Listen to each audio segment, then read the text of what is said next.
1990, México avanzaba hacia la descentralización. Dicha acción se materializó a partir del Acuerdo Nacional para la Modernización de la Educación Básica, firmado en 1992 por los gobernadores del Estado, el presidente de la República y la dirigencia del CENTE. Este acuerdo representó un pacto entre los poderes del sistema educativo. El modelo de descentralización que presentaba el ANMED fue resultado de condiciones políticas y estructurales. Un régimen presidencialista de partido único y una estructura corporativa. En ese sentido, el camino a la descentralización educativa era controlada por el Poder Federal, que mantenía sus principales facultades, tales como el diseño de los planes y programas de estudio, la negociación salarial, los aspectos sustantivos de la carrera docente y el control de la asignación de los recursos fiscales. Cabe mencionar que entre estados ya existían importantes diferencias en relación a la gestión del sistema educativo, que estaban ligadas fundamentalmente a que si durante el momento de la descentralización, estos ya contaban o no con un sector educativo ya desarrollado.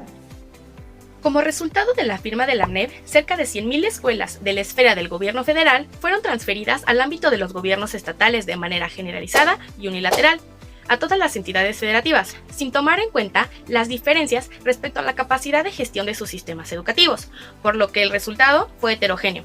Mientras 5 entidades de la República contaban ya con secretarías de educación estatales, las otras 26 necesitaron crear organismos descentralizados de la administración local para poder así gestionar las nuevas funciones.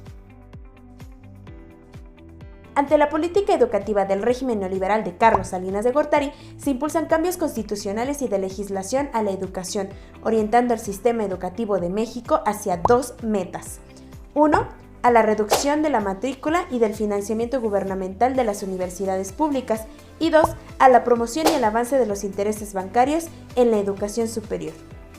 La política educativa de Zedillo se contextualiza en las reformas de 1992 y 1993 en la Ley General de Educación y del Programa de Desarrollo Educativo. Lo que busca es la reducción del gasto público a la educación y dar presupuesto a la educación técnica. Para esto, los organismos internacionales, el Banco Mundial, el Fondo Monetario Internacional y el BID se hacen presentes para la aplicación de la política educativa por medio de préstamos. Nota: el 90% del gasto nacional de la educación lo financia el gobierno federal.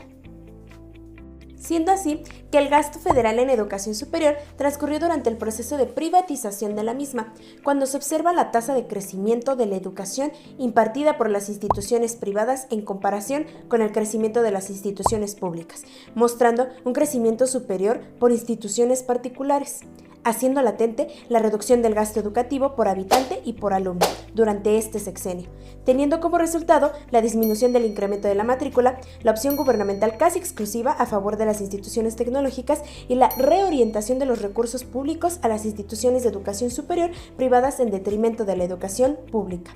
Factores que excluían de la educación a jóvenes, haciendo que la situación educativa ponga a México en desventaja frente a países desarrollados, ingresando así en 1997 en la participación de la prueba PISA.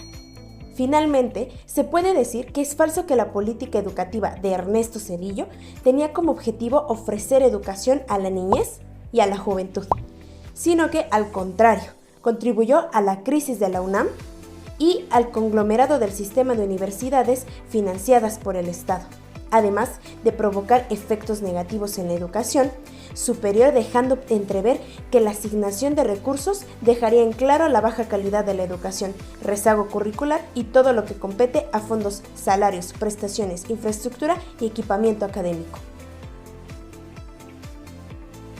El año 2000 se convirtió en un parteaguas en la historia política moderna de México, ya que luego de 70 años en la presidencia, el Partido Revolucionario Institucional fue vencido en las elecciones de julio de dicho año por el opositor Vicente Fox del Partido Acción Nacional.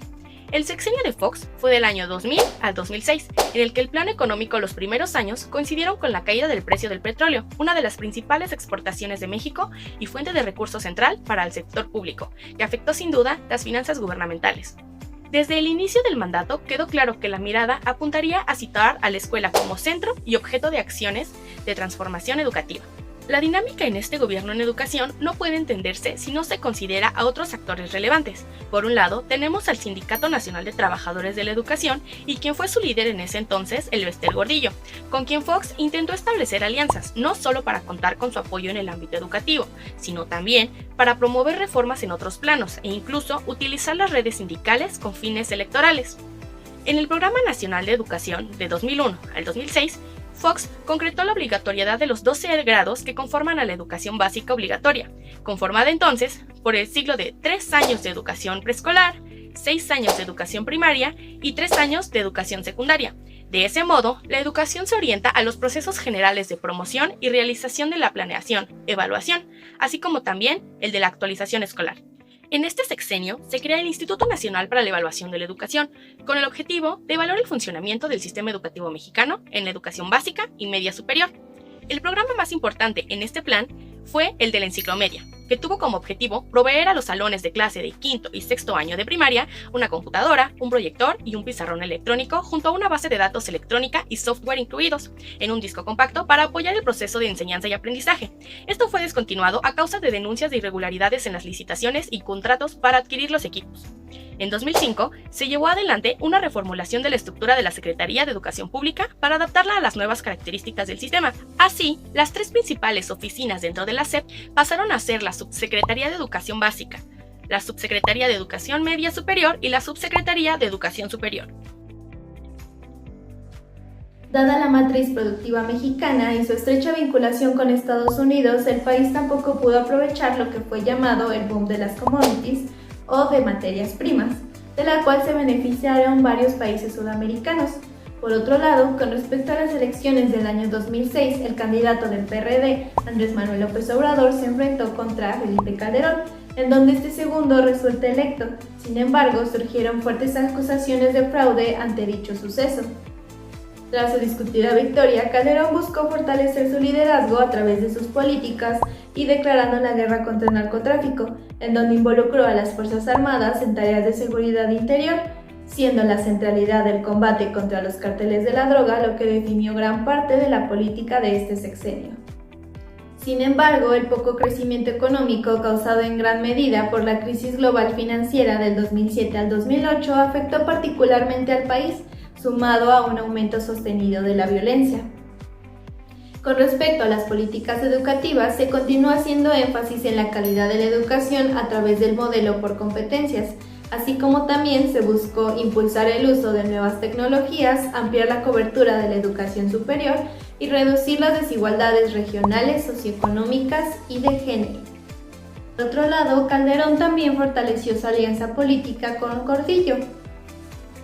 Dicen algunos periodistas que él fue quien le ayudó con su victoria. Después, en el 2008, se lanza la Alianza por la Calidad de la Educación, como resultado de un acuerdo entre el gobierno federal y la dirigencia del CENTE. Esto tenía como objetivo movilizar la educación a través de que la sociedad se comprometiera con esta transformación. La ACE se estructuró en 5 ejes principales. 1. Modernizar los centros escolares. 2. Procurar por el bienestar y el desarrollo integral de los alumnos. 3. La formación integral para la vida y el trabajo.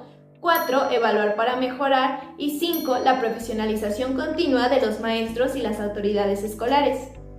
Este sexenio usó como estrategia la implementación de programas, tales como el programa de oportunidades, en donde se ampliaron el número de becas, el programa de desayunos escolares, que benefició principalmente a niños en condiciones de vulnerabilidad o en situación de pobreza alimentaria, o el programa de Escuela Segura, que como su nombre lo dice, buscaba promover la seguridad en los planteles.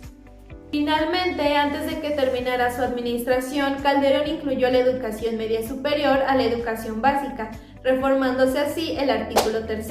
Sin embargo, ya existían algunos antecedentes de reformas curriculares realizadas en diferentes etapas de la educación básica, que fue de los años 2006 a 2008, en donde se definieron los perfiles de egreso y aprendizajes esperados de cada una de ellas.